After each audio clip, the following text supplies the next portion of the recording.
ನದಿಯಲ್ಲಿ ಭಾರೀ ಪ್ರವಾಹ ಉಂಟಾಗಿದ್ರಿಂದ ನದಿ ಪಕ್ಕದಲ್ಲಿದ್ದ ಮೀನುಗಾರರು ಸಂಕಷ್ಟಕ್ಕೆ ಸಿಲುಕಿದ್ದಾರೆ. ಬ್ಯಾರೇಜ್ನಿಂದ ಸುಮಾರು 3.10 ಲಕ್ಷ ಕ್ಯೂಸೆಕ್ ನೀರು ಬಿಟ್ಟಿದ್ರಿಂದ ಮೀನುಗಾರರ ಗುಡಿಸಲುಗಳಿಗೆ ನೀರು ನುಗ್ಗಿಬಿಟ್ಟಿದೆ.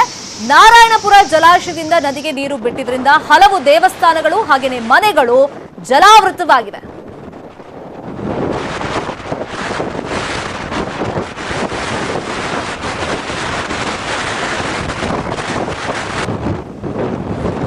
ರಾಯಚೂರಿನಲ್ಲೂ ಕೂಡ ಇದೇ ಪರಿಸ್ಥಿತಿ. ನಾವು ಬ್ರೇಕ್ ಮುಂಚೆ ನಿಮ್ಗೆ ಎಕ್ಸ್ಪ್ಲೈನ್ ಮಾಡ್ತಾ ಇದ್ವಲ್ಲ, ಕೃಷ್ಣಾ ನದಿ ನೀರು ಜಾಸ್ತಿ ಆಗಿದ್ರಿಂದ, ಒಳಹರಿವು ಹೆಚ್ಚಳವಾಗಿದ್ರಿಂದ ಹೊರಹರಿವು ಕೂಡ ಈಗ ಜಾಸ್ತಿ ಆಗ್ತಾ ಇದೆ. ಹಾಗಾಗಿ ಕರ್ನಾಟಕದ ಉತ್ತರ ಕರ್ನಾಟಕ ಜಿಲ್ಲೆಗಳಲ್ಲಿ ಯಾವ ರೀತಿಯಾಗಿ ಪ್ರವಾಹದ ಪರಿಸ್ಥಿತಿ ಇದೆ ಅಂತ ರಾಯಚೂರಿನಲ್ಲೂ ಕೂಡ ಇದೇ ಪರಿಸ್ಥಿತಿ.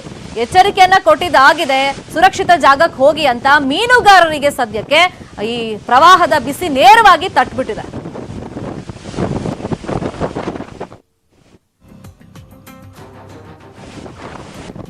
ಡ್ಯಾಮ್ನಿಂದ ಸಾಕಷ್ಟು ಪ್ರಮಾಣದಲ್ಲಿ ನೀರನ್ನ ರಿಲೀಸ್ ಮಾಡಲಾಗ್ತಾ ಇದೆ. ಭಾರೀ ಪ್ರವಾಹದಿಂದಾಗಿ ಮೀನುಗಾರರಿಗೆ ರಾಯಚೂರಲ್ಲಿ ಸಂಕಷ್ಟ ಇದೆ.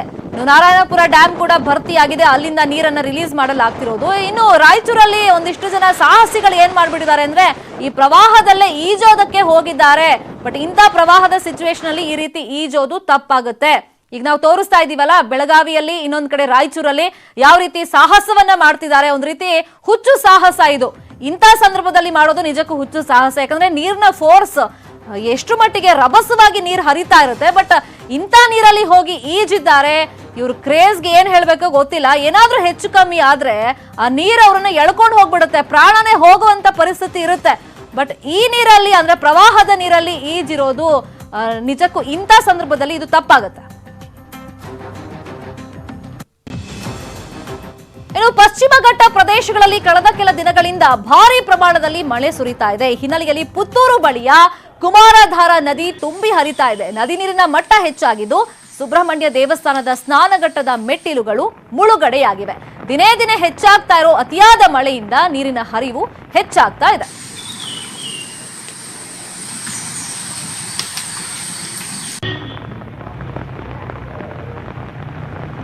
ಶಿವಮೊಗ್ಗದಲ್ಲೂ ಕೂಡ ವರ್ಷಧಾರೆ ನಿರಂತರವಾಗಿ ಆಗ್ತಾನೆ ಇದೆ. ಹಾಗಾಗಿ ಅಲ್ಲೂ ಕೂಡ ಪ್ರವಾಹದ ಪರಿಸ್ಥಿತಿ ಸದ್ಯಕ್ಕೆ ನಿರ್ಮಾಣ ಆಗಿದೆ. ತುಂಗಾ ನದಿ ತುಂಬಿ ಹರಿತಾ ಇದೆ.